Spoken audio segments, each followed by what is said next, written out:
Hello return वरचा वरचा वरचा वरचा वरचा come on come on come on come on hello hello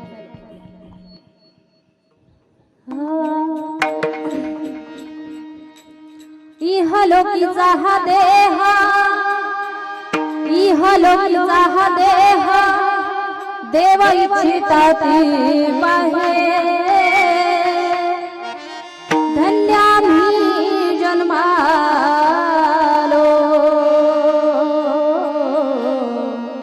Das विठोबाचे झालो आयुष्याच्या साधने आयुष्याच्या साधने सच्चिदानंद पदवी घेणे धन्यामी जन्मालो दास विठोबाचे झालो तुका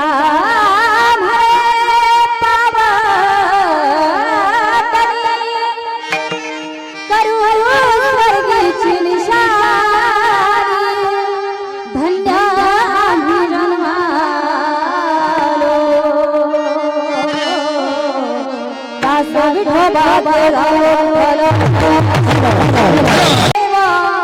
सर्व काळेषु सर्वदा गुरुर्ब्रह्मा गुरुर्विष्णु गुरुर्देव महेश्वरा गुरुर्साक्षात्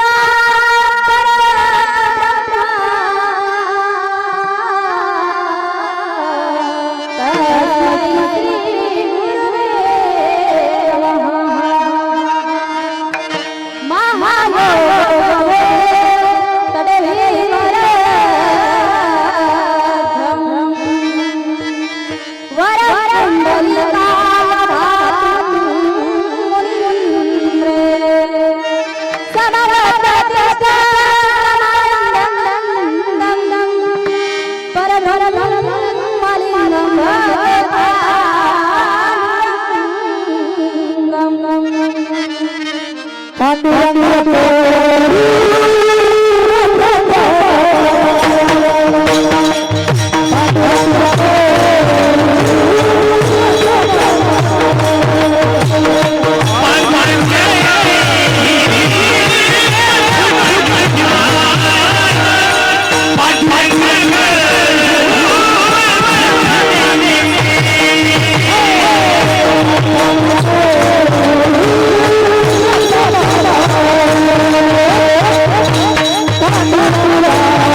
पांडुरंगा गुरु प्रथम मन मन दुसरे चरण संतांच्या त्यांच्या कृपादाने कथेचा विस्तार बाबाजी सद्गुरु दास जयांचे केले स्मरण होय सकळ विद्यांचे अधिकरण तेच वंदे श्री चरण श्री गुरूंचे ते नमस्कार ओम नमो ज्ञानेश्वरा करुणाकरा दया तुमचा अनुग्रह राहिलो पावन झालो श्री संताजी माता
श्री संतांचे माथावरी साष्टांग हे हरी दंडवत विश्रांती पावलो उत्तरे वाढले हरी प्रेम मुख सेवेला गे सेवक झालो सेवेला गे सेवक झालो तुमच्या लागलो चरणा अहो स्वामी कया देवा गावरी न करावा प्राप्त कीर्तन रूपी सेवे करता निवडला अभंग संत श्रेष्ठ देव मान्य विश्वभूषण चिन्मय स्वरूप असणारे अधिकारी संपन्न व्यक्ती महत्व यांचा 4 चरणाचा मानवी देहाचं महत्व सांगणारा अभंग या इह लोकाचं महत्व सांगणारा अभंग प्रस्तुत कीर्तन रूपी सेवे करता घेतलेला आहे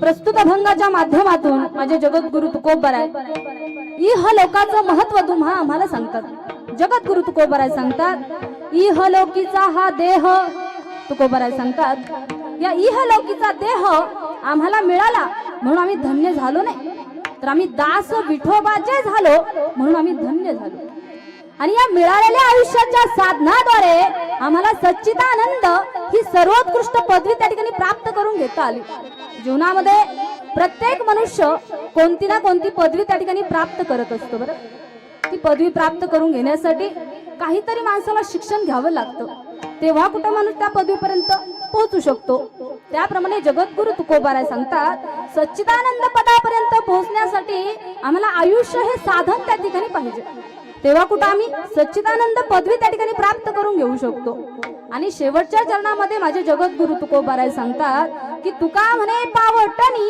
आणि करू स्वर्गीची निशाणी आणि एकदा का आपल्याला आयुष्य मिळालं ना त्या आयुष्य मिळाल्यानंतर आपल्याला स्वर्गाला शिडी सुद्धा लावता येते जर आयुष्य असेल तर तुका म्हणे पावटणी आणि करू स्वर्गीची निशाणी त्या पावलांना आपण स्वर्गाला शिडी लावू शकतो म्हणजे तेनेची पंथी चालू जाता न पडे गुंता कोठे काही असा या अभंगाचा सरळ सरळ भावार्थ मी माझ्या अल्पशा बुद्धिमत्तेप्रमाणे तुम्हाला सांगण्याचा प्रयत्न केला या अभंगाचा अर्थ असाच असेल असा काही माझा दावा नाही परंतु ऐका माझे गुरुवर्य स्वानंद सुख निवासी सिद्ध सद्गुरु शंखनाथजी महाराज मला या अभंगावरती बोलण्याची शक्ती बुद्धी सामर्थ्य देतील तसं मी चिंतन मांडण्याचा प्रयत्न करेल विठ्ठल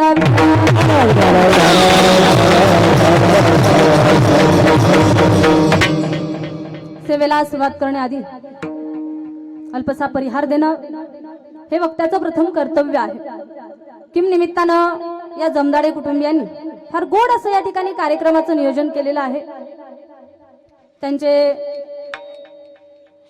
या ठिकाणी परमार्थामध्ये ज्यांचं फार मोठ्या प्रमाणामध्ये योगदान असतं ज्यांना परमार्थाची फार आवड आहे जे आमच्यावरती नितांत असं प्रेम करतात ते हरिभक्त परायण संदीप नारायण जमदाडे त्यांचे पिताश्री कैलासवासी नारायण शंकर जमदाडे वर्ष 85 त्याचप्रमाणे त्यांच्या मातोश्री कैलासवासी चामुंडाबाई नारायण जमदाडे त्यांच्या आई त्यांना आपल्यातून 1 वर्षापूर्वी त्यांचं आपल्यातून जाणं झालेलं आहे तसं असतं ईश्वरी सत्तेपुढे विलास नसतो बाबांनो प्रत्येक जण जन्माला येतो त्याचा मृत्यू हा अटळ असतो निश्चित ठरलेला असतो परंतु यांचं मरण व्हायचं म्हटलं ना फार भाग्यकार असं त्यांचं मरण आहे बाबांनो दोघं पती फक्त एका दिवसामध्ये पहिल्यांदा वडिलांचं जाणं झालं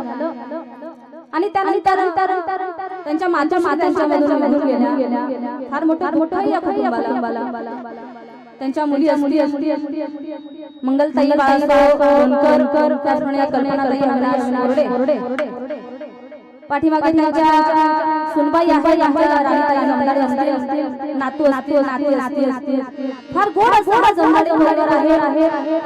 या जमदाडे परिवारामध्ये सर्व काही आहे, फक्त एक ते म्हणजे आई फक्त या जमदाडे कुटुंबामध्ये नाही.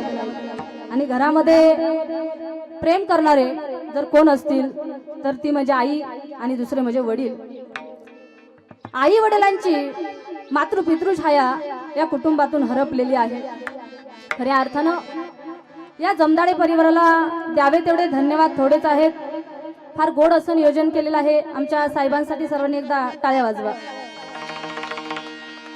या ठिकाणी या कीर्तनासाठी अत्यंत गोड अशी मृदंगाची ज्यांची साथ लाभते आहे, महाराष्ट्रातील नामवंत मृदंगाचार्य आमचे छोटे बंधू गणेश महाराज चौधरी महाराजांसाठी सर्वांनी टाळ्या वाजवा. या ठिकाणी अत्यंत गोड अशी हार्मोनियमची ज्यांची साथ लाभते आहे, त्यांच्या बोटाकडे जर आपण पाहिलं ना, त्यांची बोट एका जागेवर थांबतच नाहीत, नुसती सतत एवढं छान त्या ठिकाणी हार्मोनियम वादक मच्छिंद्र महाराज नागरगोजे महाराजांसाठी सर्वांनी टाळ्या वाजवा. युवा कीर्तनकार आहेत, प्रवचनकार आहेत. आज अत्यंत गोड अशी तुमची साथ लाभते आहे. महाराज तुम्हाला मनापासून धन्यवाद देते. या ठिकाणी ज्यांचं गायन ऐकल्यानंतर तुम्ही आम्ही सगळे मंत्रमुग्ध होता. ज्यांना दरबारी गायक म्हणून त्या ठिकाणी ओळखलं जातं, आमचे हरिभक्त परायण गजानन महाराज सोमटकर, त्यांच्यासाठी सर्वांनी टाळ्या वाजवा.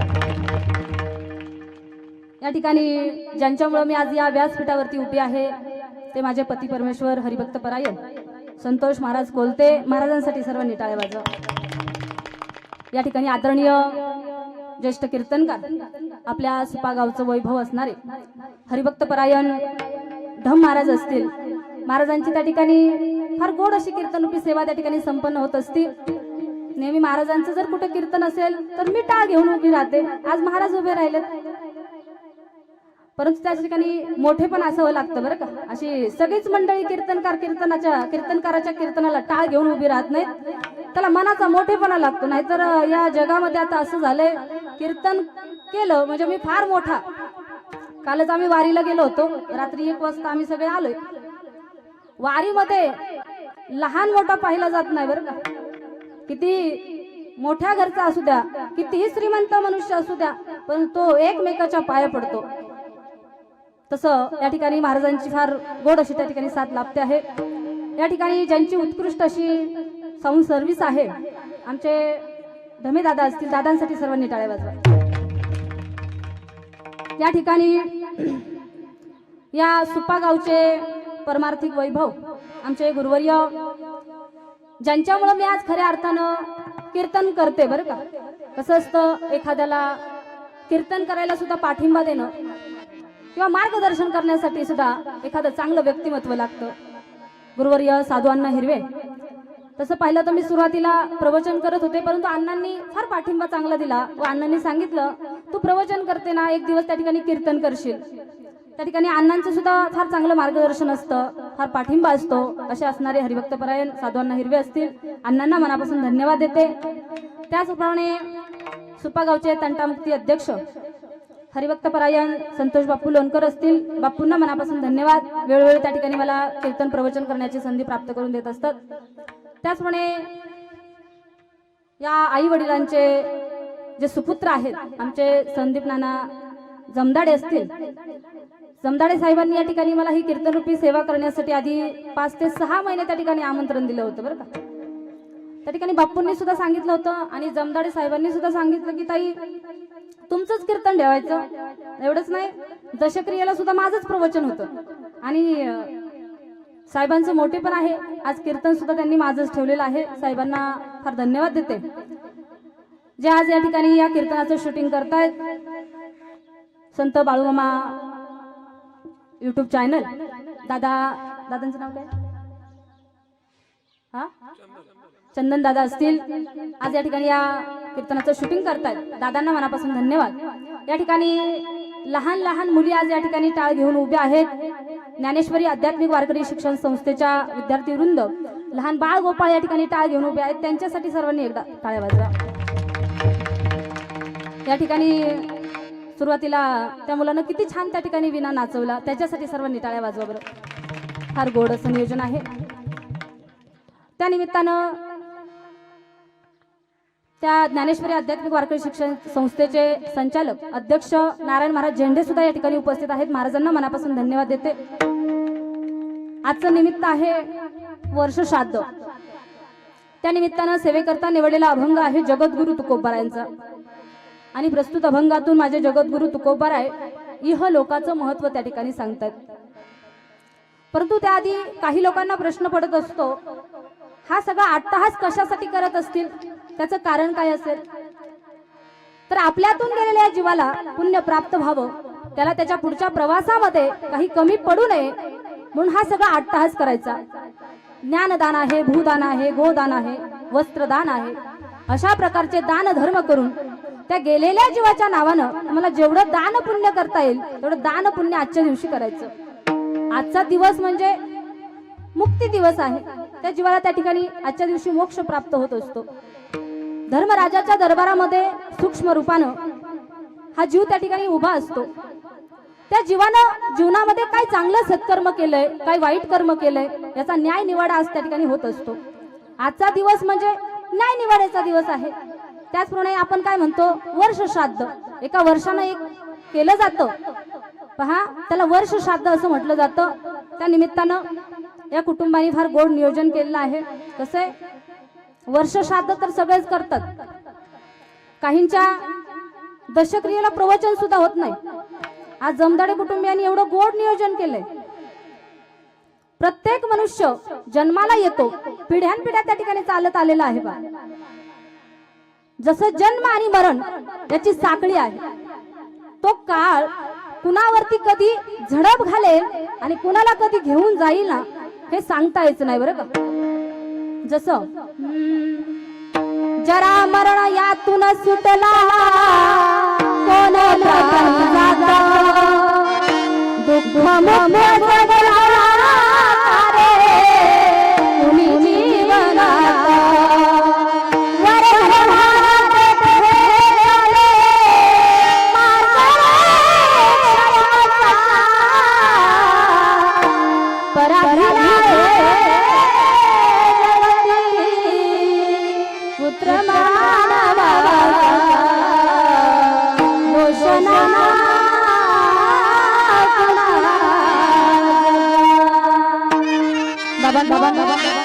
जन्माला घालायचं त्याच्या हातामध्ये आहे, परंतु कुणाला कधून इथून उचलून घेऊन जायचं हे सुद्धा त्याच्या हातात आहे. बरं का, परंतु जीवन जगत असताना माणसानं किती दिवस जीवन जगला याला महत्व नाही, परंतु तो कसा जीवन जगला याला फार मोठं महत्व आहे. जीवन जगत असताना एवढं चांगलं जीवन जगायचं. गावातले लोक रडतात यात नवल नाही, मित्र रडतात यात नवल नाही, आपली मुली असतील, मुलं असतील, त्यांच्या डोळ्यामध्ये पाणी आलं पाहिजे. एवढं माणसानं चांगलं जीवन जगावं, मरावे परी कीर्ती रूपी उरावे, असं काहीतरी माणसानं जीवन जगायचं. बरं का, तसं पाहिलं तर या इह लोकामध्ये म्हणजे मृत्यू लोकामध्ये कोट्यावधी प्रकारचे जीव जंतू पशु पक्षी आपल्याला पाहायला मिळतात. ठराविक काळापर्यंत जन्म घेतात आणि पुन्हा मृत्यू पावतात. हे कालचक्र, हे सृष्टीचक्र अखंडपणे चालू असतं. जसं जन्माला यायचं, काही काळ राहायचं आणि पुन्हा मृत्यू पावायचं. जसं उपजते नाशे, नाशिले ते पुनरभी दिसे, हे घटिका यंत्र जैसे परब्रह्मेगा. या घड्याच्या काट्याप्रमाणे आपलं जीवन आहे बाबांनो. प्रत्येक जण जन्माला येतोय, काही दिवस राहतोय आणि पुन्हा निघून जातोय. जसं गंगेचा प्रवाह एक पाणी पुढे गेल्यानंतर पाठीमागून पाणी येणं हे अखंडपणे चालू असतं. तसं जन्माला यायचं, काही काळ राहायचं आणि पुन्हा मृत्यू पावायचं. तरी सुद्धा स्वर्गातील अमर असणारे देव, ज्यांना जन्मही नाही आणि मृत्यूही नाही, ते या इह लोकाच्या देहाची इच्छा व्यक्त करतात. स्वर्गीचे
काय म्हणतात स्वर्गीचे अमारा इच्छिता ती देवा स्वर्गीचे अमारा इच्छिता ती देवा मृत्यू लोक भावा जन्मा मृत्यू लोक भावा जन्मा नारायण नामे हो जीवन मुक्त नारायण नामे हो जीवन मुक्त.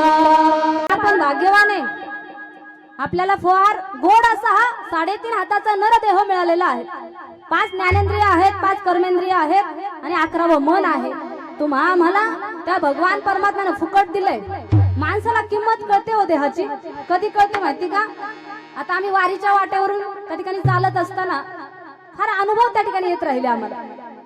वारीमध्ये फार चांगलं सुख सुद्धा असतं, फार आनंद सुद्धा वारीमध्ये घेता येतो.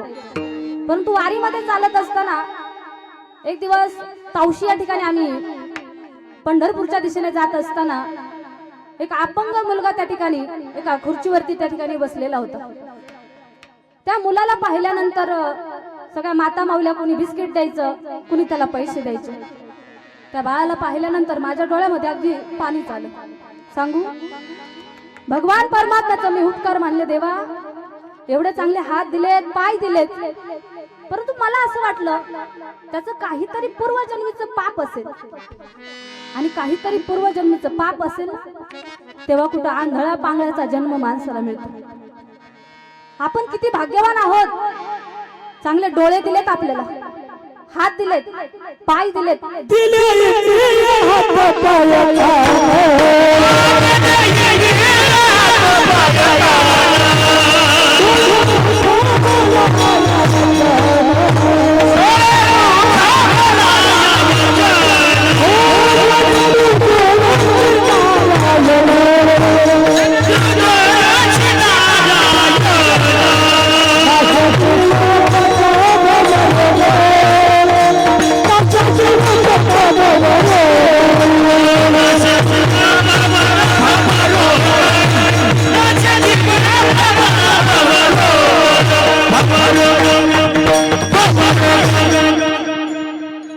दिले इंद्रिय हात पाय कान डोळे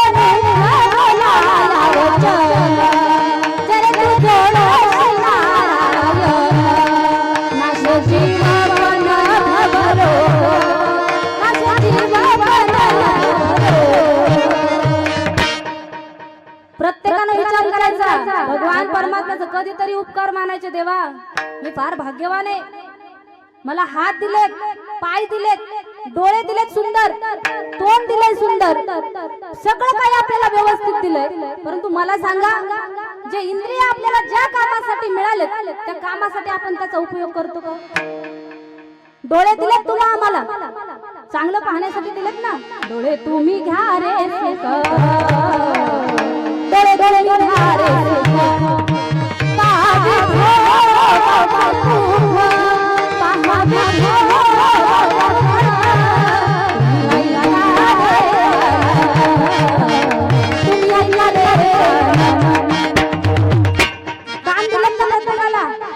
पाठीमागचे मंडळी कान आहेत ना सगळ्यांना? चांगलं ऐकण्यासाठी आहे ना? याचं त्याचं वाईट कुठं ऐकण्यासाठी आहे?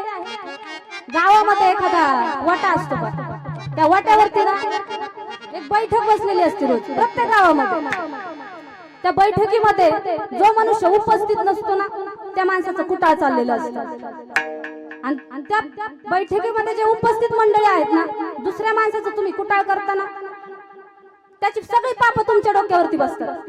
मग जीवन जगत असताना त्या माणसाचं कुटाळ कधी करायचं नाही. चांगला नरदेह मिळालाय, प्रत्येकाला हात मिळालेत, पाय मिळालेत. पाय कशासाठी मिळालेत? पंढरीची वारी करण्यासाठी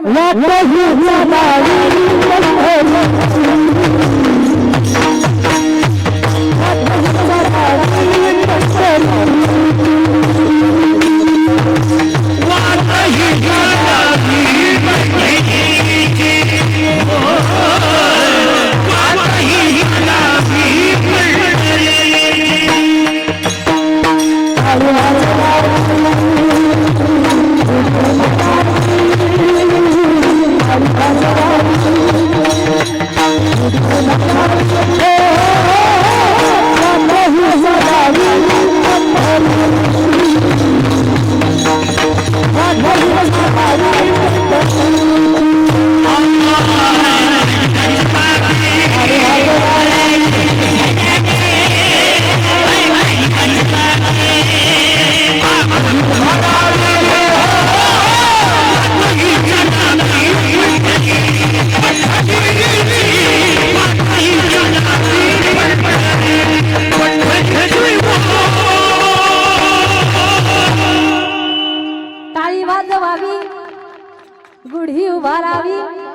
वाट ही चालावी पंढरची.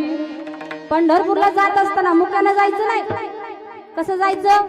नाचतच जायचं. कसं? नाचत जायचं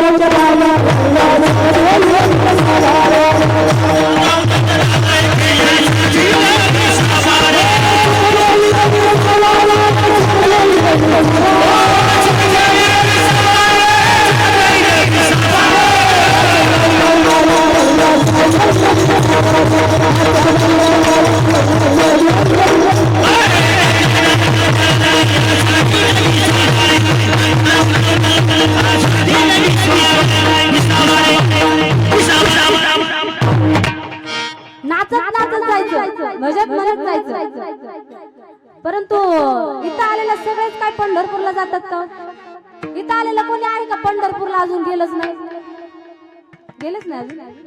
जीवनामध्ये आल्यानंतर जन्मासी येवोनी पहारे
जन्माला आल्यानंतर माणसानं काही नाही केलं तरी चालेल, परंतु पंढरीची वारी कधी माणसानं चुकवायची नाही. बरोबर? इतक्या दिवस मला सांगायला हक्क नव्हता, परंतु या वर्षी माझी एक वारी पूर्ण झाली, त्यामुळे मी आता सांगू शकते तुम्हाला ना, पंढरीची वारी प्रत्येक मनुष्यानं जन्मामध्ये आल्यानंतर केली पाहिजे. फार गोड असं त्या ठिकाणी अनुभव पाहायला येतात आणि फार गोड असा वारीचा त्या ठिकाणी सोहळा असतो. बरं का? एवढं त्या ठिकाणी आम्ही वारीचा आनंद घेतला ना, तुम्हाला सांगू का? कोणाला जर माहित नसेल ना ते पंढरपूर गाव कुठे, मी सांगते तुम्हाला, ऐका. जम्मू या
आताच सांगितलं होतं ना मी, टाळी वाजवावी गुढी उभारावी वाट ही चालावी पंढरीची.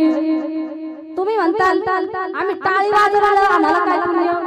तुम्ही कीर्तनामध्ये बसल्यानंतर टाळी वाजवा, त्याचं तुम्हाला पुण्य आहे. बरं का? कारण भजन कीर्तन इथंच घडतं. या मृत्यू लोकांमध्ये कीर्तन करता येतं, भजन करता येतं, हा सुख सोहळा स्वर्गामध्ये पाहायला मिळत नाही बरं का?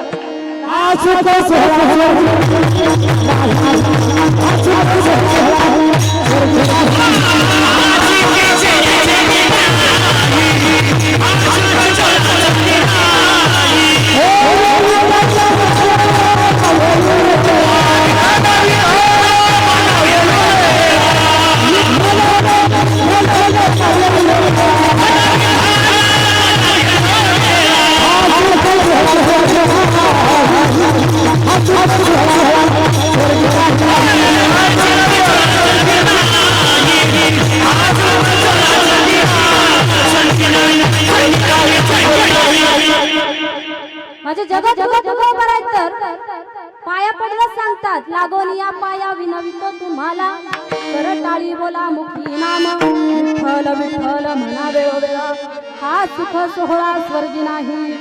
हा सगळ्या सुख सुविधा इथंच आहे बाबा. वरती गेल्या स्वर्गात अजिबात नाही, कसल्या सुख सुविधाच नाही.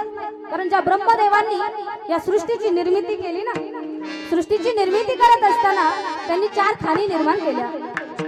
पहिली योनी आहे स्वेदजोनी, दुसरी योनी आहे अंडजोनी, तिसरी योनी आहे जारजोनी आणि चौथी योनी आहे उदबीजोनी. अशा 4 योनीद्वारे ब्रह्मदेवांनी असंख्य जीवांची निर्मिती केली. आता पहिली योनी मी सांगितली कोणती म्हणा, तुम्हालाच माहित, तुम्हाला बोलवलंय, तुम्ही सांगा, तुम्ही उक्त घेतला असेल, आम्हाला काय. हा पहिली योनी आहे स्वेदजोनी. या स्वेदजोनीमध्ये ज्याचा जन्म घाणीतून कुणा किंवा घामातून होतो, उदाहरणार्थ किड्या आहे. दुसरी योनी आहे अंडजोनी. या अंडजोनीमध्ये ज्याचा जन्म अंड्यातून होतो ते म्हणजे पक्षी आहे. तिसरी योनी आहे जारजोनी. या जारजोनीमध्ये ज्याचा जन्म जारातून होतो ते म्हणजे प्राणी आहेत. आणि चौथी योनी आहे उदबीजोनी. या उदबीजोनीमध्ये ज्याचा जन्म बीजातून होतो असे झाडे झुडपे वनस्पती. अशा 4 योनीद्वारे ब्रह्मदेवांनी असंख्य जीवांची निर्मिती केली. आणि ब्रह्मदेव या सगळ्यांकडे असे कुतूहलाने पाहू लागले. जेव्हा ब्रह्मदेवांनी या सृष्टीची निर्मिती केली त्या ब्रह्मदेवांना कोणीच ओळखेना. ब्रह्मदेवांनी विचार केला, जो मला ओळखेल, जो मला कधीही विसरणार नाही असा एकमेव बुद्धिमान प्राणी निर्माण केला पाहिजे. ब्रह्मदेवांनी जारजोनीतील मनुष्य प्राण्याला ज्ञान ही संपदा जास्त प्रमाणामध्ये देऊन टाकली. किंवा त्या ज्ञानाद्वारे तो मला ओळखेल किंवा भजन पूजन करेल, जीवनामध्ये आल्यानंतर आषाढी कार्तिकीची वारी करेल. म्हणून ब्रह्मदेवांनी काय केलं, जारजोनीतील मनुष्य प्राण्याला काय जास्त दिलं, बुद्धी दिली ना. ती बुद्धी आपण चांगल्या कामासाठी वापरतो का? मी आल्यापासून तुम्हाला सांगते, टाळी वाजवा, भजन करा, परंतु तुम्ही नुसते माझ्याकडे टकटकच पाहता. तुम्हाला असं वाटतं या महाराजांना कधी पाहिलं की नाही, तुमच्याच जवळची, मी काय लांबची का? मग ज्या कारणासाठी आपल्याला देह मिळालाय त्या कारणासाठी आपण त्याचा उपयोग केला पाहिजे.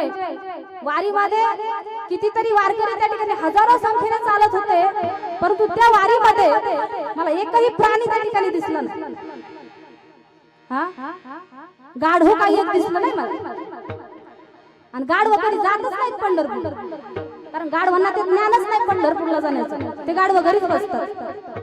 विठ्ठल विठ्ठल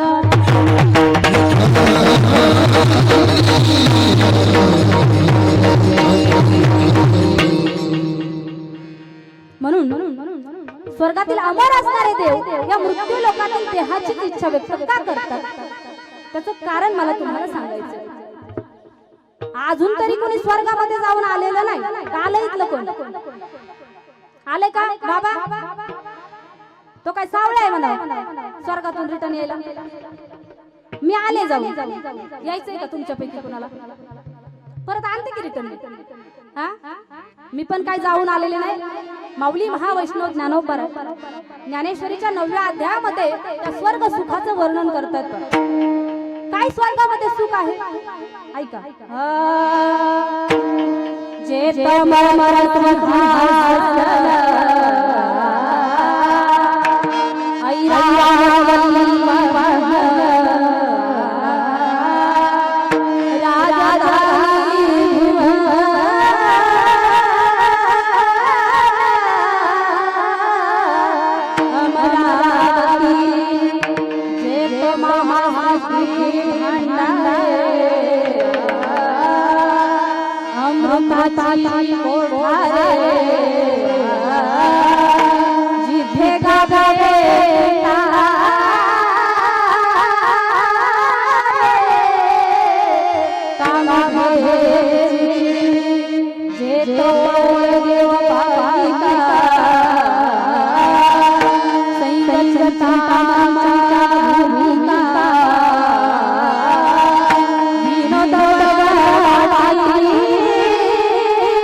गर्व गाई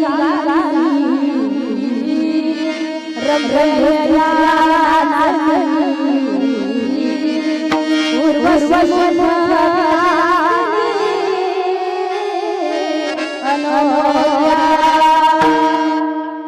कोणाला ज्याला समजलं ना त्याने हात वरती करायचं, आजचं पाकिट घेऊन जायचं. अण्णा आणि महाराज दोनच म्हणले, बाकी ऐकणारे कुणी याचा अर्थ सांगायचा. माऊली ज्ञानोबराय सांगतात, स्वर्गामध्ये अमरत्व हे सिंहासन आहे, ऐरावतासारखं वाहन आहे, ज्याची राजधानी अमरावती आहे, जिथं महासिद्धीची भांडारे आहेत, अमृताची कोठारे आहे, जिथे गावे खिल्लारे कामधेनू कल्प आहे. तेवढंच नाही, रंभा उर्वशी सारख्या अप्सरा तिथं नृत्य करण्यासाठी आहेत. एवढ्या सुख सुविधा जर स्वर्गामध्ये आहेत तरी सुद्धा स्वर्गातल्या अमर असणाऱ्या देवांना या मृत्यू लोकात यायची काय इच्छा असेल बरं? हा, त्यांना पस्तावा झाला. त्यांना समजलं भजन कीर्तन पुण्य जर कमवायचं असेल, पुण्याचा साठा जर करायचा असेल तर मृत्यू लोकात यावं लागतं. त्या स्वर्गातील अमर असणाऱ्या देवांना त्या ठिकाणी पस्तावा झाला आणि पस्तावा होऊन ते या इह लोकाच्या देहाची इच्छा व्यक्त करायला लागले. हे सांगायला अभंगाचं पहिलं चरण.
जगद्गुरु तुकोबारा सांगतात, इहा लोकी सादे इहा लोकी सादे देवाईचे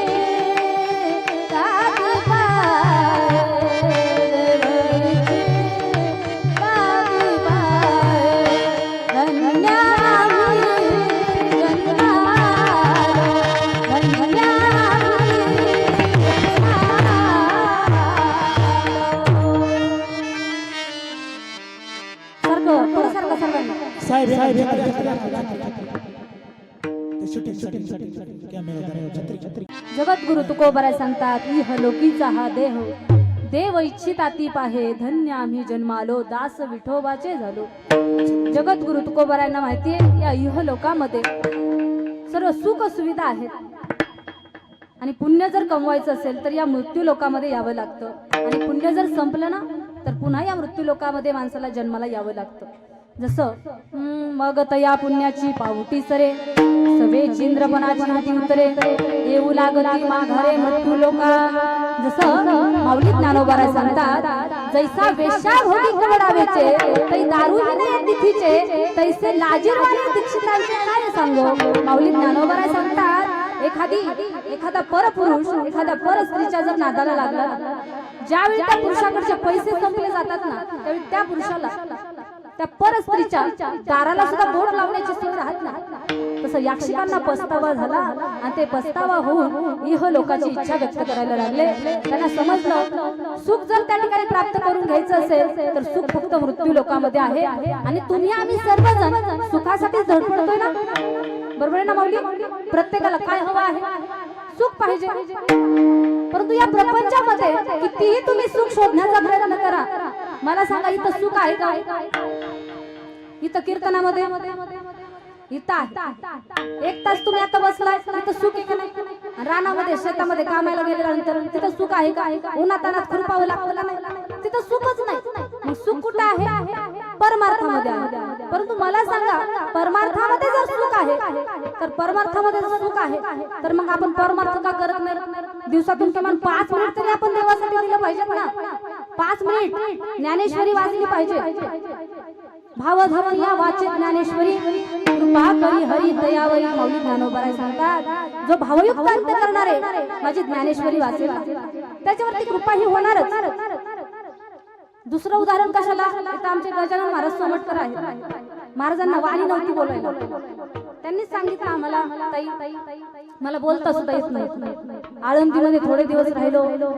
माऊली ज्ञानोबारायांची माझ्यावरती काय कृपा झाली माहित नाही. म्हटले मला बोलायला यायला लागलं. एवढंच नाही आज किती चांगल्या प्रकारे गातायत ते. माऊली ज्ञानोबाराय दगडासारख्या निर्बुद्ध प्राण्याला त्यांनी बोलवतात. तुम्ही आम्ही काय बोलू. एवढी ज्ञानेश्वरीला ठिकाणी ताकद आहे.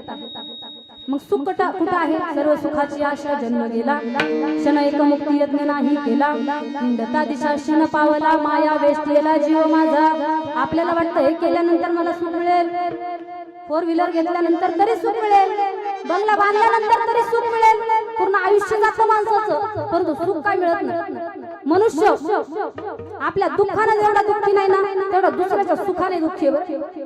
एखाद्याचा बंगला असू दे मोठा माणसाला देख होतच नाही. कसं काय म्हणतात पोटामध्ये अगदी गोळाच येतो. त्याचा बंगला पाहिला की त्याला राहत नाही.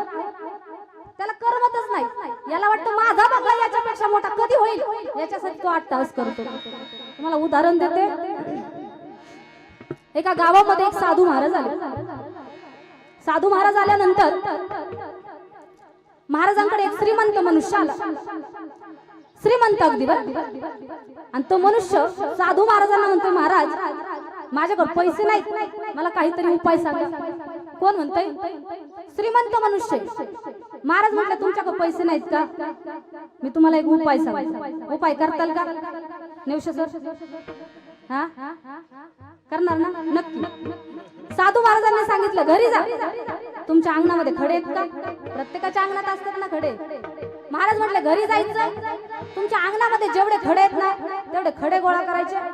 जेवढे खडे तुम्ही गोळा कराल त्याच्या दुप्पट त्या ठिकाणी तुम्हाला काय बनवून देणार त्याचे मी हिरे बनवून देईन. मला सांगा आपल्या सुप्यात जर असले महाराज आले तर मी सांगू का सर आमच्या वडाण्यात जर आले ना मी पहिलं महाराजांना घरी घेऊन जाईल. जेवढे खडे त्याच्या दुप्पट जर हिरे होतात तर. हा मनुष्य घरी गेला. घरी गेल्यानंतर यानं काय केलं एक पाटी घेतली. पाटी भरून खडे गोळा करायला लागला. एक पाटी भरून त्या ठिकाणी खडे गोळा केले. आता पाटी भरून खडे गोळा केल्यानंतर त्याचे हिरे किती होतील. किती पाटी भरूनच होतील ना. पण त्याची त्या ठिकाणी हाव किती असतो माणसाला. त्यानं दुसरी पाटी भरायला घेतली. एका पाटीमध्ये मन भरलं नाही त्याचं. दुसरी पाटी घेतली. दुसरी पाटी भरून खडं गोळा केलं. 2 पाट्या भरल्या. आता 2 पाट्याचा खडं गोळा केल्यानंतर त्याचे हिरे किती महिला मंडळ किती डबल होत्यात का काय? दोनच. तरी हाव सुटला नाही त्याचा. घरात गेला एक पिंप घेऊन आला. पिंप भरून खडे गोळा केले. आता पिंप भरून खडे गोळा केल्यानंतर हिरे किती? पिंप भरूनच त्यावर त्याचा हाव सुटला नाही. रानात गेला एक ट्रॅक्टरची ट्रॉली घेऊन आला. आता ट्रॅक्टरची ट्रॉली भरायला मला सांगा, आता ट्रॅक्टरची ट्रॉली भरून होईल का हो? शेतकरी मंडळी आता ते काय कांद्याचे लगेच भरायला. आता खडे गोळा करायला जरा वेळ लागला. इथं साधू महाराज गावामध्ये आले होते. नेमका त्या गावात सप्ताह चालू होता. आपला होणार ना सप्ताह चालू, तसा सप्ताह चालू होता. महाराज आले. महाराज आले, सप्ताह झाला, काला झाला तरी खडच गोळा करतो. तसं तुमची आमची परिस्थिती. बाबा हे केल्यानंतर मला सुख मिळेल, ते कमावल्यानंतर सुख मिळेल, परंतु या प्रपंचामध्ये मनुष्याला मिळाला तरी सुख मिळणार नाही. विठ्ठल विठ्ठल.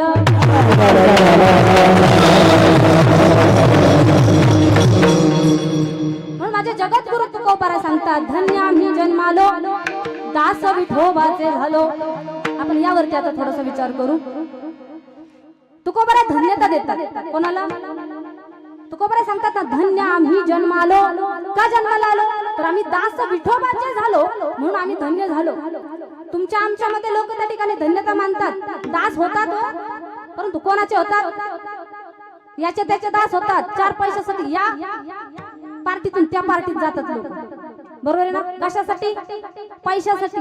मग जीवन जगत असताना कोणाचंही दास व्हायचं नाही.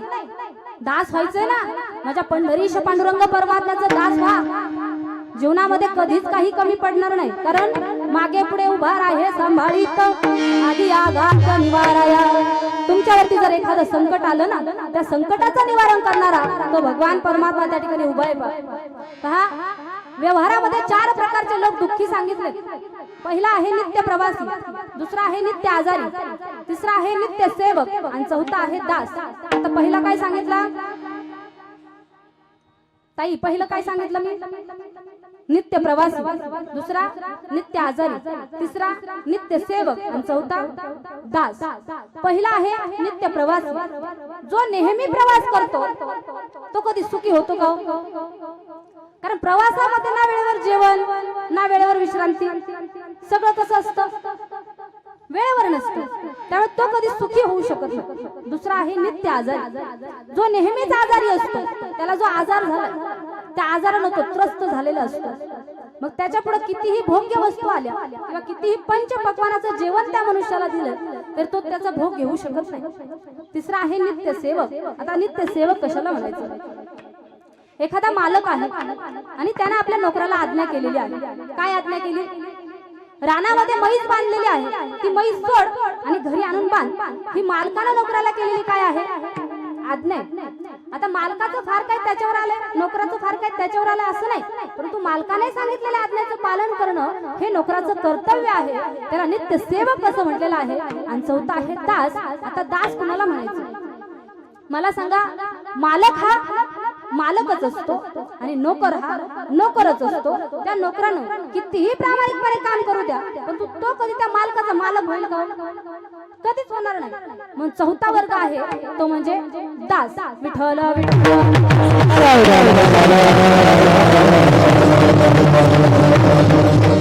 मग दास्यत्व कोणी कोणी स्वीकारलं? म्हणजे हनुमंतरायांनी दास्यत्व स्वीकारलं ना. हनुमंतरायांनी दास्यत्व कोणाचं स्वीकारलं?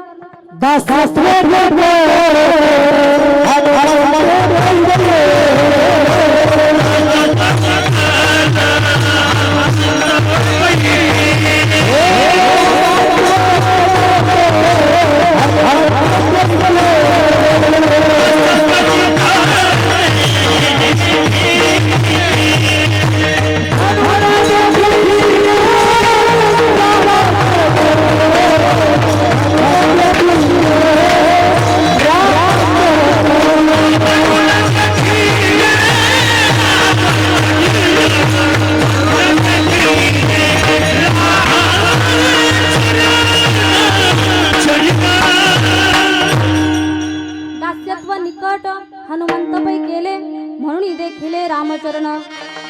माझ्या हनुमंतरायांनी त्या ठिकाणी दास्यत्व स्वीकारलं. एवढंच नाही, सावता महाराजांनी सुद्धा पंढरीश पांडुरंग परमात्म्याचे दास झाले.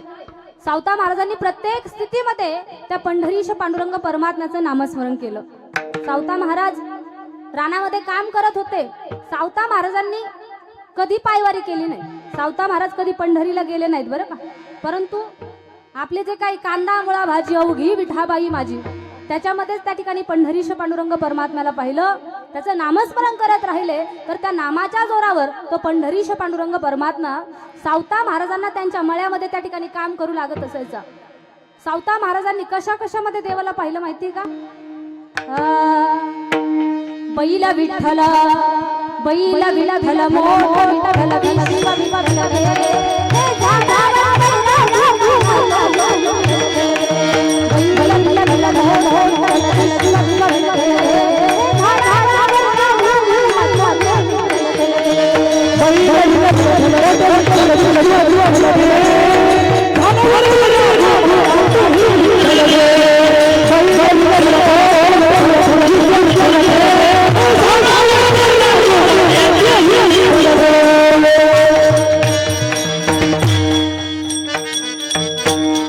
सावता महाराजांनी बैलामध्ये देवाला पाहिलं. झाडावरचे जे राघू मैना आहेत ना त्याच्यामध्ये देवाला पाहिलं.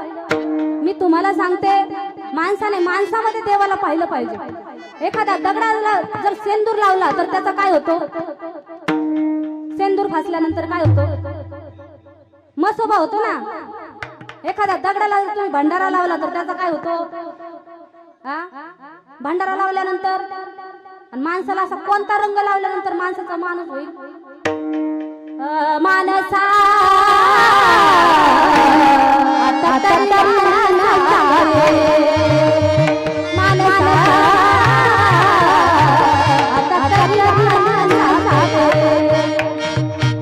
माणसानं माणसासारखं वागलं पाहिजे बरं का.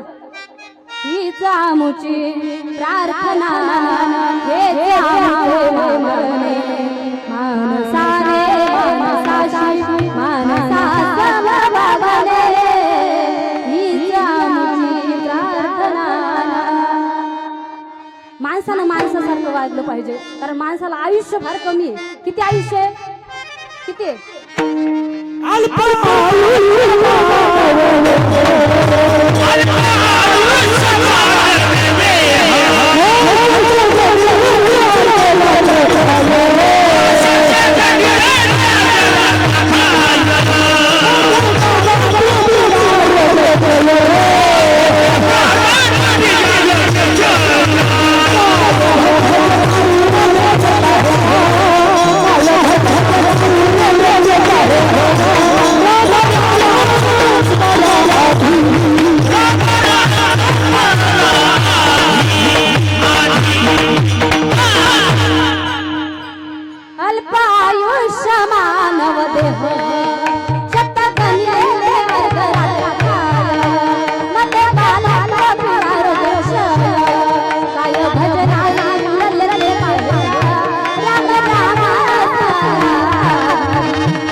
माणसं म्हणतात 100 वर्षाचं आयुष्य आहे. परंतु अण्णा 100 वर्ष सुद्धा आज माणूस जगत नाही. मी तर म्हणते 70 वर्षात जगत असेल. आणि 70च्या निम्म किती? 35 वर्षात त्याचं निम्म आयुष्य तर झोपेमध्येच चालले. राहिलं किती? 35 मधलं परत निम्म 15. बरोबर ना? 17.5. माझं गणित जरा कच्चं आहे. हा, निम्म आयुष्य झोपेमध्ये चालले. बालत्वपणामध्ये काही दिवस माणसाचा खर्च होतात. वृद्धापकाळात काही दिवस जातात. तारुण्यात काही दिवस खर्च होतात. मनुष्याकडे किती आयुष्य शिल्लक राहतं या भजनासाठी? या उरलेल्या आयुष्यात जरी माणसाला भजन करता यावं, भगवंताची प्राप्ती करून घेण्यासाठी माणसाला एक साधन सांगितलंय. कोणतं? नामसंकीर्तन साधन पै सोपे जळतील पापे जन्मांतरीची. माझे नाथ बाबा सांगतात, या जन्मामध्ये भजन चिंतन करून घ्या. परत भजन चिंतन तुम्हाला करायला मिळेल नाही मिळेल हे सांगता यायचं नाही. मी पण आल्यापासून तुम्हाला सांगते,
वाजवा ना टाळ्या. तसे विशाल महाराज खोळले पिंगळा म्हणायला 50,000 घेतात. आमचे गजानन महाराज काय तुम्हाला एवढे नाहीत मागणार, फक्त टाळ्या वाजून तरी दाद द्या. हा माझे नाथ बाबा सांगतात हे जरी नाही कळालं तरी दुसरा येईल, तरी नाही कळालं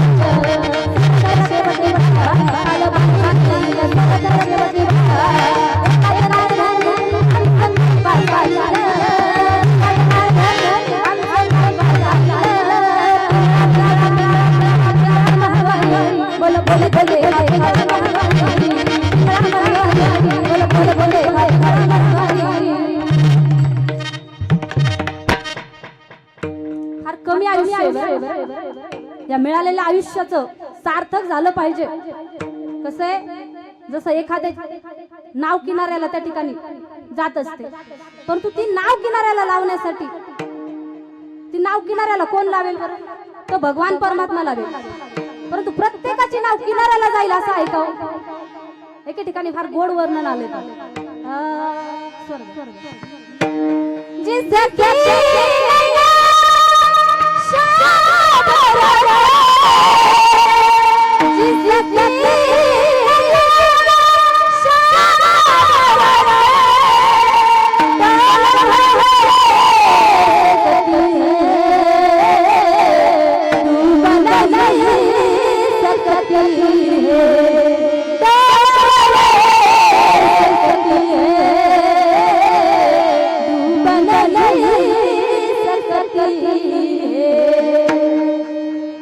एखादी नाव पाण्यामध्ये डोलेल परंतु बुडणार नाही, हे त्याच्या हातात आहे बरं का.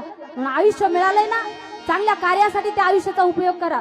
जीवन जगत असताना एवढं चांगलं जीवन जगा, मेल्यानंतर माणूस म्हणलं पाहिजे, एखादा गेल्यानंतर म्हणलं पाहिजे बाबा चांगला होता, जायला नको होता, असं रडली पाहिजे आपल्यासाठी, असं जीवन जगा असं कोणी म्हटलं नाही पाहिजे.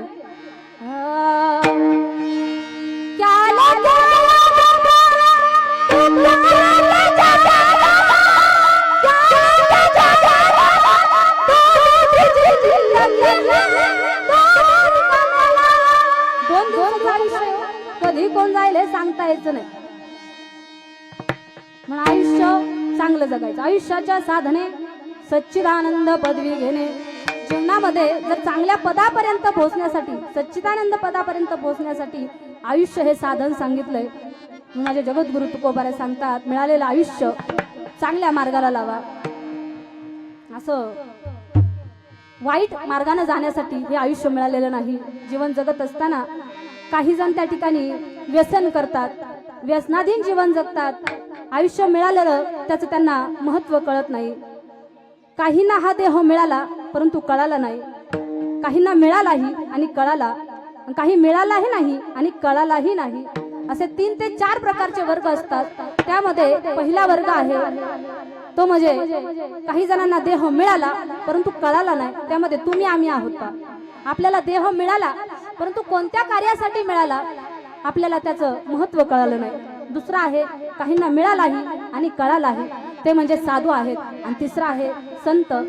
संतांना देह मिळाला आणि कळालाही. विठ्ठल विठ्ठल.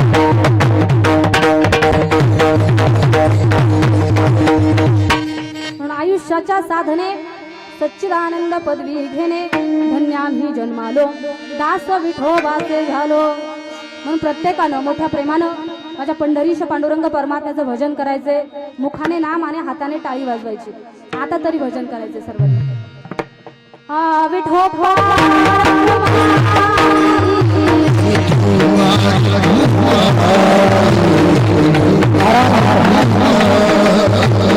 मला सांगतात तो मार्ग त्या ठिकाणी सांगतात. कोणता मार्ग? त्या पावलानं तुम्हा मला जायला सांगतात. तू का म्हणे पावटणी करू स्वर्गीची निशाणी. धन्याम्ही जन्मालो दास विठोबाचे झालो. तुकोबाराय सांगतात त्या पावलानं जर तुम्ही गेला ना तर तुम्ही स्वर्गाला एक दिवस शिडी लावू शकता. म्हणून तो मार्ग त्या ठिकाणी अवलंबा.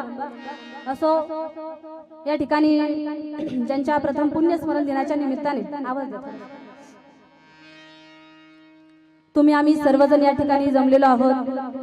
कैलासवासी श्री नारायण शंकर जमदाडे, त्याचप्रमाणे कैलासवासी चांगुणाबाई नारायण जमदाडे यांना जाऊन आपल्यातून आज 1 वर्ष पूर्ण झालेलं आहे. जीवनामध्ये सर्व काही भेटेल बाबांना, परंतु घरातून गेलेले हे आई वडील, आता मला सांगा, या जमदाडे परिवारातून एका आईची सुद्धा छाया हरपलेली आहे आणि वडिलांची सुद्धा छाया हरपलेली आहे.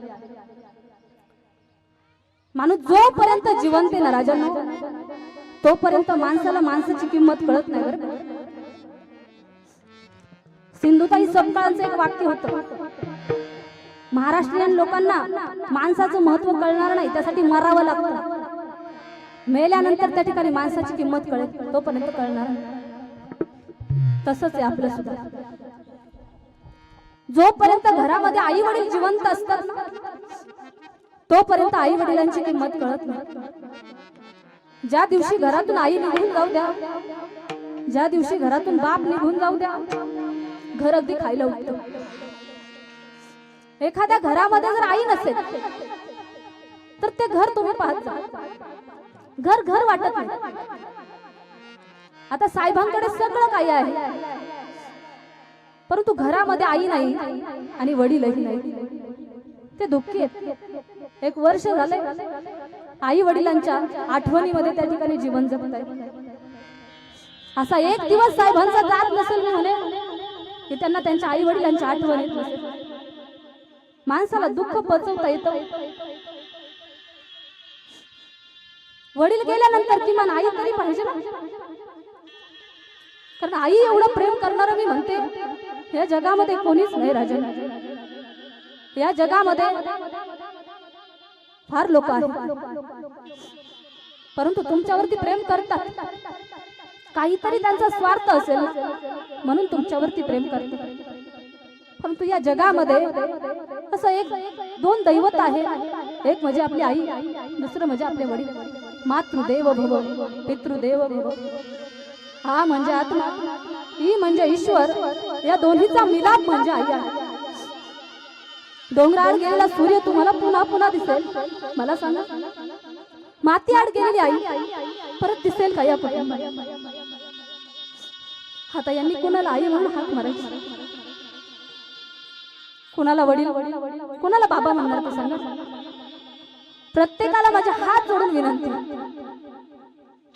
जोपर्यंत घरामध्ये आई जिवंत आहे, जोपर्यंत घरामध्ये वडील जिवंत आहे, त्या आई वडिलांच्या डोळ्यामध्ये कधी पाणी येणार नाही, कधी त्यांना दुखवणार नाही. यातच तुमची पंढरी. कोणत्या देवाला तुम्ही जाऊ नका, घरामधले आई वडील आहेत ना, तुमच्यासाठी विठ्ठल आणि रुक्मिणी आहे.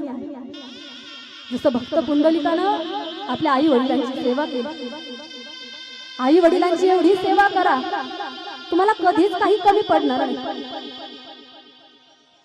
आई वडील कोणाला म्हणायचं? जे मुलाबाळांसाठी मरायला तयार होतात ना, त्याचं नाव म्हणजे आई आणि वडील. उदाहरण जर द्यायचं म्हटलं तर विठ्ठल पंत आणि रुक्मिणी माता. ज्यावेळी विठ्ठल पंतांनी संन्यास आश्रम सोडून गृहस्थी आश्रम स्वीकारला ना, त्यावेळी लोकांनी विठ्ठल पंतांना वाळीत टाकलं. 4 भावंड आहेत, निवृत्ती, ज्ञानदेव, सोपानदेव आणि मुक्ताबाई.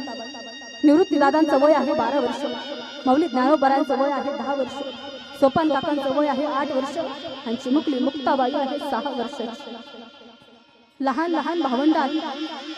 खरं सांगू का, कुणावरती कधी काय वेळ येईल ना हे सांगता येत नाही. हा ऊन सावलीचा खेळ आहे. एखादा जर फार श्रीमंत असेल त्यानं श्रीमंतीचा कधी गर्व करायचा नाही, कधी गरीब होईल हे सांगता यायचं नाही तो मनुष्य. ज्यावेळी विठ्ठल पंतांनी संन्यास आश्रम सोडून गृहस्थी आश्रम स्वीकारला ना, लोकांनी विठ्ठल पंतांना वाळीत टाकलं. मुलांना संन्यासाची मुलं म्हणून त्या ठिकाणी लोक मिळू लागले. या गोष्टीचा विठ्ठल पंतांना त्या ठिकाणी त्रास व्हायचा.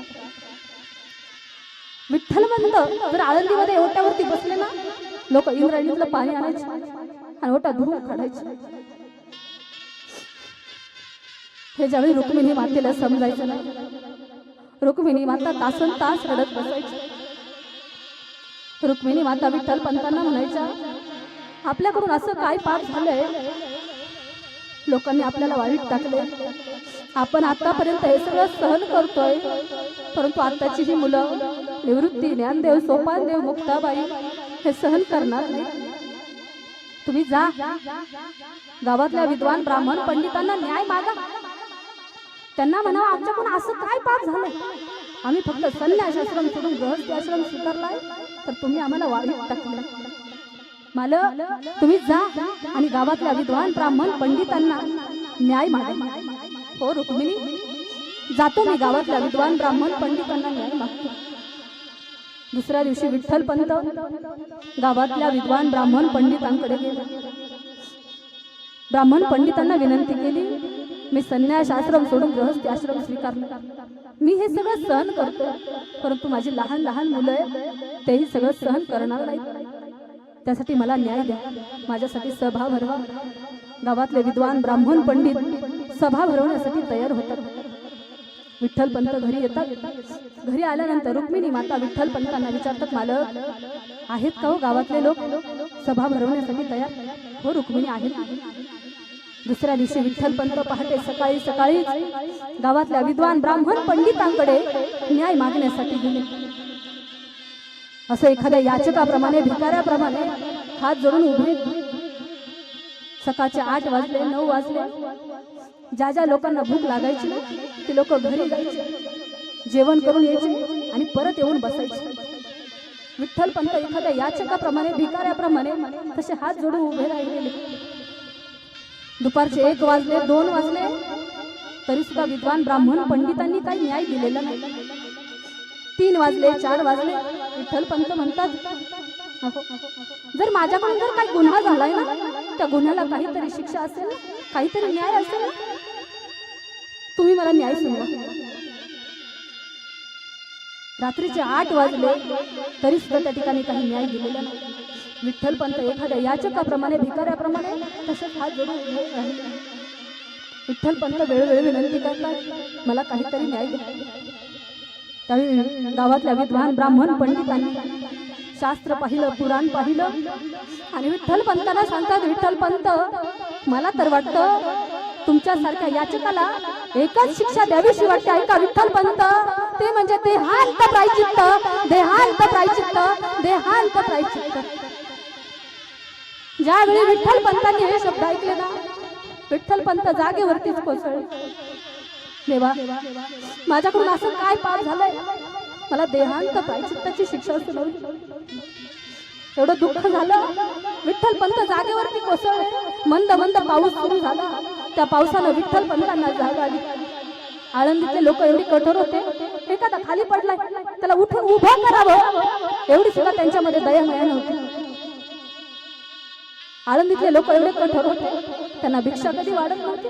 त्यांच्या भिक्षा झोळीमध्ये त्या ठिकाणी माती मिसळायची.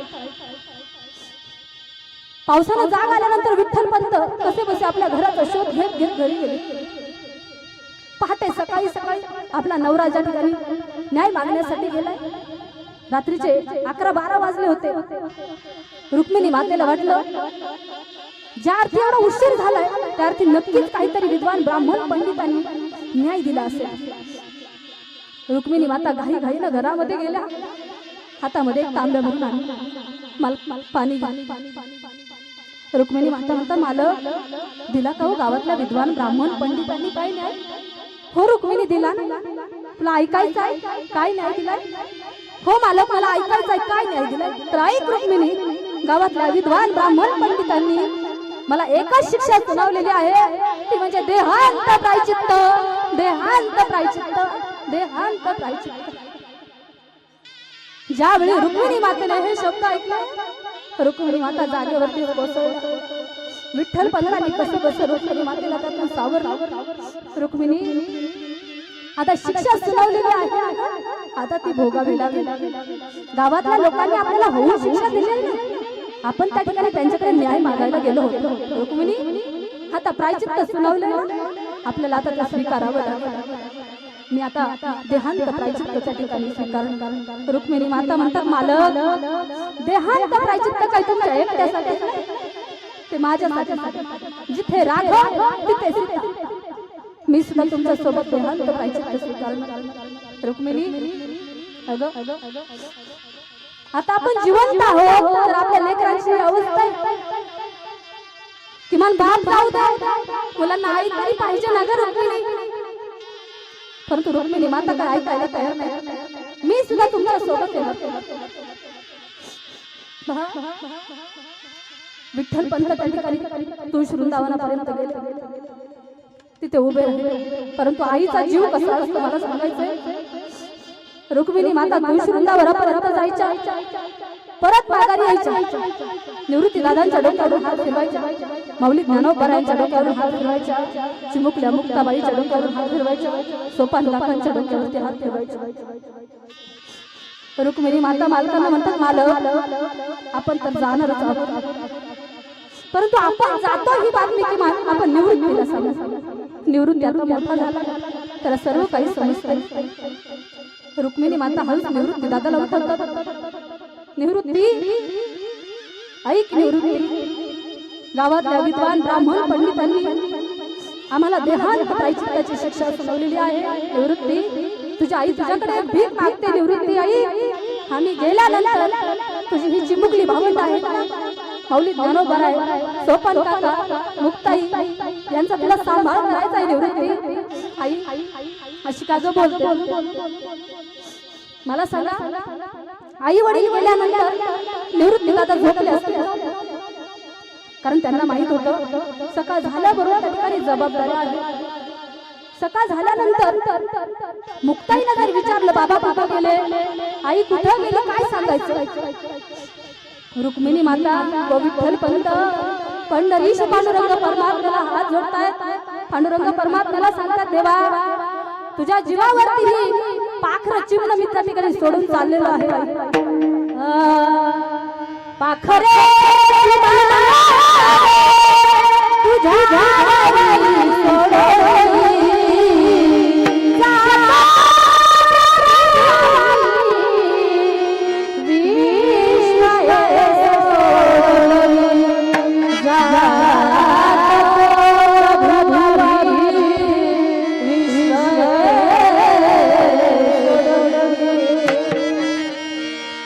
विठ्ठल पंत सगळ्या लेकरांना सकाळ झाल्याबरोबर चिमुकली मुक्ताई निवृत्ती दादांकडे आली. आई कुठे दिसते ना दादा, आपली आई कुठे गेली, बाबा कुठे गेले. त्यावेळी निवृत्ती दादा सांगतात,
जगामध्ये कितीतरी लोक आहेत बरं का, त्यांना आई नाही आणि वडील सुद्धा नाही. आमच्या साहेबांना सुद्धा आता आई नाही आणि वडील सुद्धा नाही. त्यांच्या 2 बहिणी असतील, आई वडिलांना आता पोरक्या झालेल्या आहेत. त्यांनी आता कुणाला आई म्हणून हाक मारायचा. त्यांना आता वाटत असेल ना, देवा आम्ही आमची आई कुठं शोधणार, कुठं मला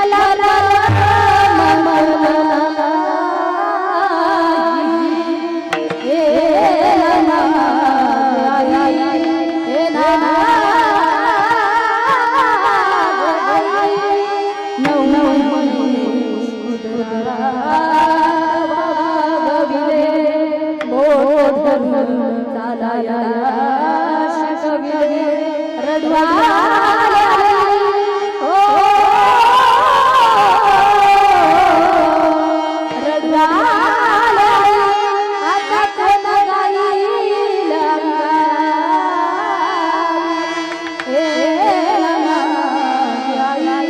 हे ना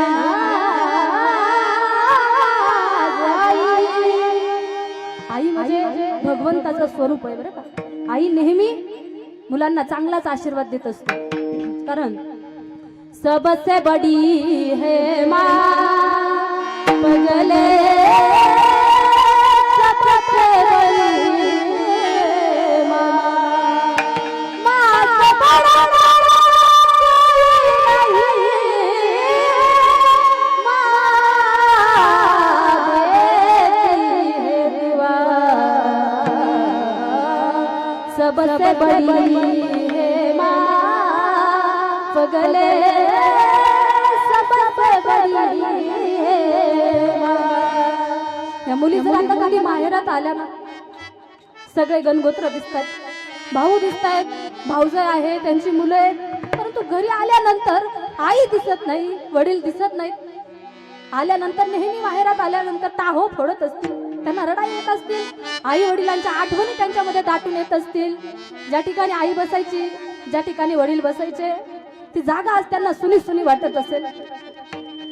खऱ्या अर्थानं आहे तोपर्यंत आईची किंमत कळत नाही महिला मंडळ.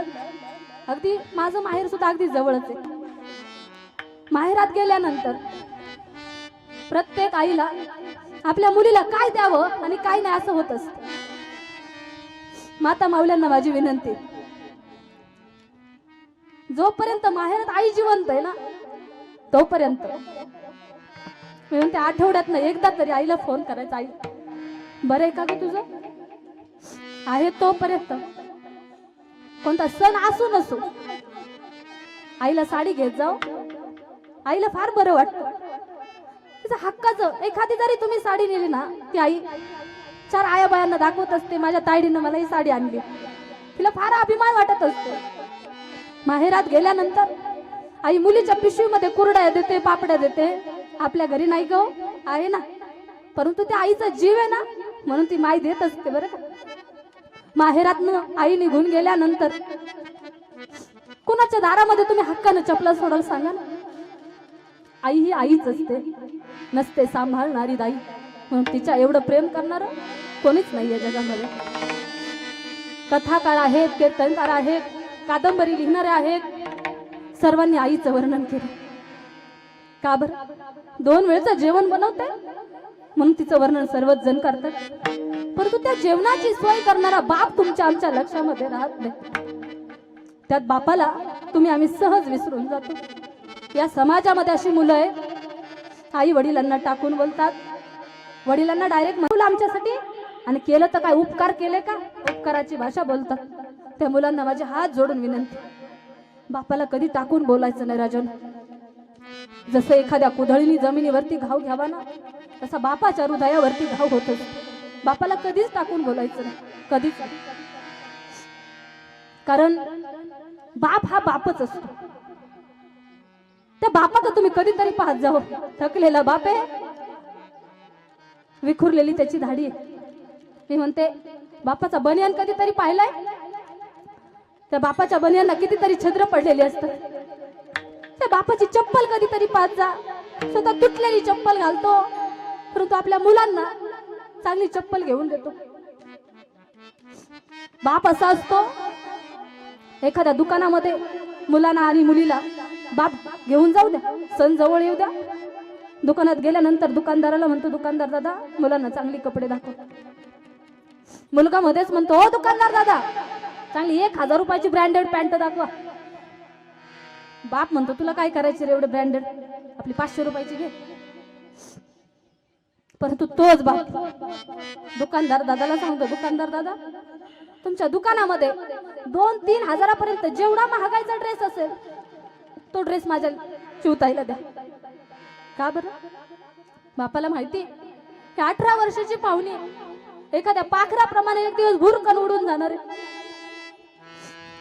ज्याला जो बाप आहे नाही तो फार भाग्यवान आहे. ज्यांना मुली आहेत ना तो बाप सगळ्यात भाग्यवान. कारण बापा एवढं प्रेम करणार कुणीच नाही. बाप तर मुलीवरती प्रेम करतोच, परंतु मुलगी सुद्धा बापावरती फार प्रेम करत असते राजन. बापाला समाजामध्ये कधी रडता येत नाही.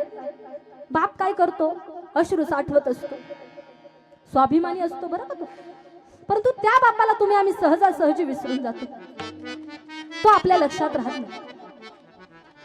का बरं त्या बापाला तुम्ही आम्ही विसरतो? मला सांगा, एखादा क्रिकेटर असू द्या, त्या क्रिकेटरचं तुम्ही स्टेटस तुमच्या मोबाईलला ठेवता. इथं आलेला कोणी मुलगा आहे का त्यानं आपल्या वडिलांचा फोटो आपल्या स्टेटसला ठेवला? का बरं? जो बाप या बांधावरून त्या बांधावर 100 वेळा चक्रा मारतो, तो बाप का तुमच्या लक्षात राहत नाही? त्या बापाला तुम्ही आम्ही सहजासहजी विसरून जातो. तो बाप कसा असतो, कवी फार गोड वर्णन करतात. बापा स्वाभिमान बाळा, बाप कणखर रणाला, त्याच्या काळात सुद्धा लाजाळूची संवेदना, त्याची पहाडाची छाती, त्याचे हृदय गुलाब, त्याच्या घामाच्या हिऱ्या मोत्याचा रुबाब, बापा तलवार ढाल, बाप पेटती मशाल, बाप जागतो म्हणून घर झोपत खुशाल, बापा म्हणजे वाल पोळ्याची जमात, त्याच्या पापामध्ये नाही कोणी वाटत तरी होतं. बाप जीवनामध्ये दोनदा रडतो, फार रडतो. कधी? ज्यावेळी त्याची पोटची मुलगी त्या ठिकाणी सासरी नांदायला निघते ना, त्यावेळी तो बाप ढसढसा रडत असतो. आणि ज्यावेळी त्याची पोटची मुलं त्याला घराबाहेर काढत असतात ना, त्यावेळी तो बाप रडतो. बापा साठवी तो वाट पाहतो जन्मभराचे लेका जाताना सासरी, जन्मभराचे लेका जाताना सर्वांना माझ्या आई वडिलांना व्यवस्थित सांभाळा. आहे तोपर्यंत त्यांना प्रेम द्या. आहे तोपर्यंत किती दिवसाचं आयुष्य? प्रत्येक मुलानं घरी गेल्यानंतर आई जर ओट्यावरती बसलेली असेल, आईला विचारायचं, आई तू जेवली का ग? बापाला विचारायचं, तुम्ही जेवले? त्या आई वडिलांना फार बरं वाटत असतं.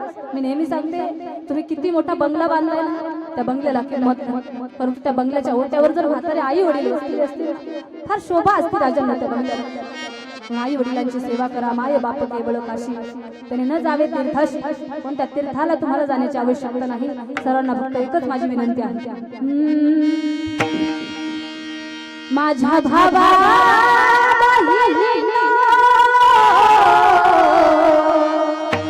माझ्या भावा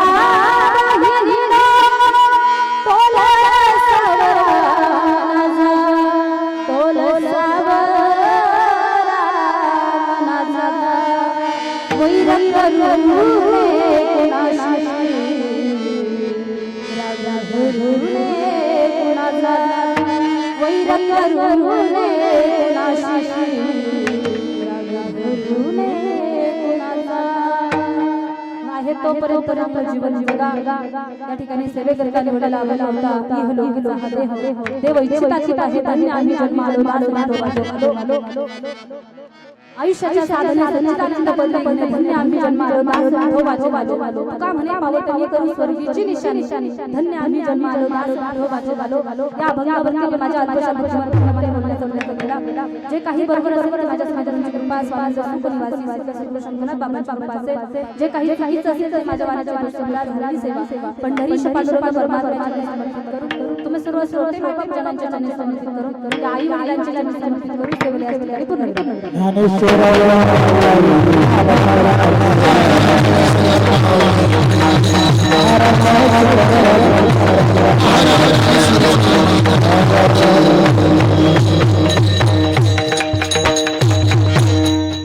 ही सेवा सादर करत असताना हर गोड गोड गोड गंगाच्या साथ लाभली महाराष्ट्रातील नामवंत मधुराचार्य जगतपराय गणेश महाराज चौधरी असतील महाराजांना मनापासून धन्यवाद.